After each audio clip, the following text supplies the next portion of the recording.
കാശ്മീരിലെ ഞങ്ങളുടെ പ്രിയപ്പെട്ട സഹോദരി സംസാരിച്ചെന്താണെന്നറിയോ? ഒരു രാത്രി ഇരുണ്ട് വെളുത്തപ്പോൾ ഞങ്ങളുടെ സംസ്ഥാനം നഷ്ടമായി. ഞങ്ങൾക്ക് മനസ്സമാധാനത്തോടെ അവിടെ ജീവിക്കാനുള്ള അവസരം കേന്ദ്രം തരുന്നില്ല. ഞങ്ങളുടെ ഗവൺമെന്റിനെ, ഒമർ അബ്ദുള്ള ഗവൺമെന്റിനെ ഫലപ്രദമായി പ്രവർത്തിപ്പിക്കാൻ സമ്മതിക്കുന്നില്ല. തൊഴിലില്ലായ്മ പരിഹരിക്കാൻ ഒരു നിർദ്ദേശവുമില്ല. മറ്റൊരു സംസ്ഥാനത്തെ ആസാമിലെ സഹോദരിമാർ പറഞ്ഞു, മുസ്ലിം കുടുംബങ്ങളിലെ ചെറുപ്പക്കാരെ എല്ലാം ജയിലിലിട്ടേക്കാണ്. ബംഗാളി സംസാരിക്കുന്നവരെല്ലാം ബംഗ്ലാദേശികളാണെന്ന് പറഞ്ഞ് നാട് കടത്താനുള്ള എല്ലാ പണിയും അവർ ചെയ്തുകൊണ്ടിരിക്കുന്നു. ഒരു സുപ്രഭാതത്തിൽ അവരുടെ വീട് അവിടെ ഉണ്ടാവില്ല. ഭർത്താക്കന്മാരെ എല്ലാം ജയിലിലടയ്ക്കുന്നു. അവരെയെല്ലാം ജയിലിൽ നിന്ന് മോചിപ്പിക്കുന്നതിന് വേണ്ടി ഓടി നടക്കുന്ന ചെറുപ്പക്കാരികള്. മറ്റൊന്നുകൂടി അവർ പറഞ്ഞപ്പോൾ നമുക്ക് കരച്ചിൽ വന്നുപോയി. അതായത് ഈ ഓട്ടോറിക്ഷയെ കയറും. മൈനോറിറ്റി വിഭാഗത്തിലെ മുസ്ലിം കുടുംബങ്ങളിലെ ചെറുപ്പക്കാരുടെ ഓട്ടോറിക്ഷയിൽ കയറുമ്പോൾ അവരോട് പറയും, കൂലി കൊടുക്കണ്ട, 50 രൂപയുടെ ഓട്ടം നിങ്ങൾ ഓടിയാൽ നിങ്ങൾ 5 രൂപ അല്ലെങ്കിൽ 10 രൂപ കൊടുത്താൽ മതി. കാരണം അങ്ങനെയൊക്കെ ഇവരെ ഇവിടുന്ന് ചാടിക്കാൻ പറ്റൂ. എന്തൊരു ക്രൂരതയാ ചെയ്യുന്നത് നിങ്ങൾ ആലോചിച്ച് നോക്കിയേ. ആരാ ഇതിന് നേതൃത്വം കൊടുക്കുന്നതെന്നറിയോ?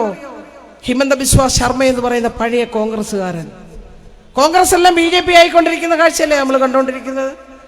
നമ്മളിപ്പോൾ പാർലമെന്റിന്റെ മുമ്പിൽ ഇന്നലെ ഇങ്ങനെ സത്യാഗ്രഹം ഇരിക്കുന്നതിൻ്റെ കൂടെ നടന്നു പോകുന്ന ഒരു MP യെ കണ്ടില്ലേ? ആ MP യുടെ പേരൊക്കെ പത്രത്തിൽ വായിച്ചില്ലേ നിങ്ങൾ? മിട്ടു എന്ന് പറഞ്ഞ MP, പഴയ പഞ്ചാബിലെ മുഖ്യമന്ത്രിയായിരുന്ന കോൺഗ്രസിന്റെ നേതാവ് ബിയാൻ സിംഗിന്റെ കൊച്ചുമകനാണ്. 2 പ്രാവശ്യം കോൺഗ്രസിന്റെ MP ആയിരുന്നു.